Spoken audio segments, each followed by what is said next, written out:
Cuando el paciente es pequeño y nosotros notamos que tiene unos desgastes exagerados de los dientes o lo notamos por la noche rechinando, amanece cansado, al otro día tiene sueño, los músculos le duelen, nosotros lo podemos tratar.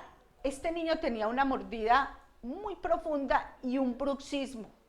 Se le levantó la mordida, estos eran dientecitos temporales, el niño de 5 años. Cuando ya empezaron a salirle los dientes permanentes, ya él tiene una oclusión bien, ya no la tiene profunda.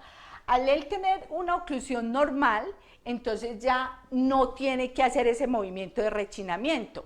Además, cuando la mandíbula está tan atrapada hacia atrás, entonces le produce al paciente un apretamiento hacia atrás del tejido retrodiscal. Ese tejido es muy vascularizado, entonces el paciente empieza a tener muchos dolores.